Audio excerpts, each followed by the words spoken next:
नमस्कार दोस्तों, आज एक बहुत इम्पॉर्टेंट टॉपिक मैं आपको बताने वाला हूं और वो है कैल्शियम की हमारी बॉडी में कमी हो तो क्या करना चाहिए और कैल्शियम किस किस खाने से सबसे ज़्यादा हमारे ब्लड में आ सकता है।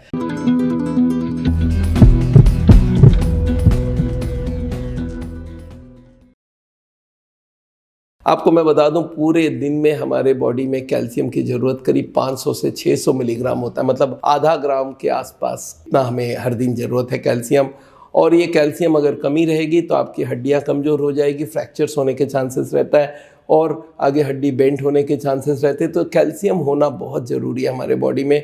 कैल्शियम और भी बहुत सारे काम में आते हैं, हार्ट के कॉन्ट्रैक्शन में काम में आती है कैल्शियम, बहुत सारे बोन्स के जॉइंट्स है उसमें भी कैल्शियम की ज़रूरत होती है। तो एनीवे, कैल्शियम कहाँ पे मिलेगी? बहुत सारे लोग समझते हैं दूध में कैल्शियम मिलता है सबसे ज़्यादा, पर दूध में उतनी कैल्शियम नहीं है। मैं आपको बता दूं, 100 ग्राम दूध में करीब 125 मिलीग्राम कैल्शियम मिलता है। जबकि अगर आप देखेंगे जितने भी ग्रीन लीफी वेजिटेबल है, हरे पत्तेदार सब्जियां, उसमें कैल्शियम बहुत होते हैं। जैसे सरसों के साग में 100 ग्राम में 3000 से ऊपर मिलीग्राम, मतलब 5 दिन का कोटा 100 ग्राम सरसों के साग से पूरा कर सकते हैं आप। चौलाई की साग में 800 मिलीग्राम होती है। अच्छा, दो चीज़, मेथी के दाने में और कमल ककड़ी में भी काफ़ी हद तक कैल्शियम होता है। मेथी के दाने में 440 होता है और 405 होता है कमल ककड़ी में। अच्छा, रागी, सोया मिल्क, इनमें भी 300 साढ़े 300 मिलीग्राम होती है। कुल्थी दाल में होती है।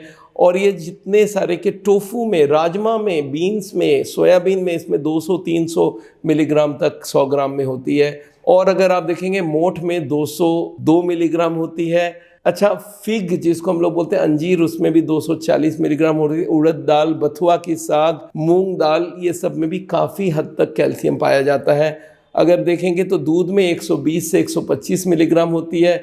और अगर सोयाबीन का अगर फलियां देखते हैं तो उसमें भी 98 मिलीग्राम होती है। तो आपके पास मक्के में काफ़ी कम होती है, मक्के का उतना कोई फ़ायदा नहीं है। पर एक बात याद रखिए, आपको दालें अच्छे से लेना है, हरे पत्तेदार सब्जियां ज़्यादा से लेंगे तो आपको बहुत सारा मिल जाएगा। अगर मेथी का दाना थोड़ा ले सकते हैं, कमल ककड़ी ले सकते हैं, तो ये सब आपके बहुत अच्छे कैल्शियम के सोर्सेस होती हैं। कैल्शियम अगर हमारे बॉडी में कम हो जाती है तो नेचुरली डीमिनरलाइजेशन होती है। आपको मालूम है, हड्डी से कैल्शियम निकाल लेता है बॉडी और उससे क्या होता है, हड्डी कमज़ोर पड़ने लगती है। बहुत सारे टैबलेट्स कैल्शियम के मिलते हैं, आप उनको ले सकते हैं। और याद रखिएगा, कैल्शियम की एब्जॉर्प्शन अगर अच्छे से करना है तो उसके संग विटामिन D3 का होना बहुत ज़रूरी है। या तो D3 के साथ सप्लीमेंटेशन हो, या तो आप धूप में हर दिन अपने आप को थोड़ा 15 मिनट अगर एक्सपोज कर सकते तो आपको विटामिन D3 भी बहुत मिल जाएगी। एक छोटा सा टिप्स लास्ट में आपको बता दूं, अगर आपको कैल्शियम बहुत सस्ता आपकी बॉडी में डालना है तो क्या करिए मालूम है, बगल में पान के दुकान से चूना खरीद लाइए और एक मटर दाने जितना चूना अगर आप ले लिए, 5 पैसा 10 पैसे का काम है वो, और वो आपके पूरे दिन का कैल्शियम पूरा कर सकता है। तो उसको आप पानी में घोल लीजिए और पानी को पी लीजिए। This is the best and सबसे चीपेस्ट एंड सस्ता सोर्स ऑफ कैल्शियम।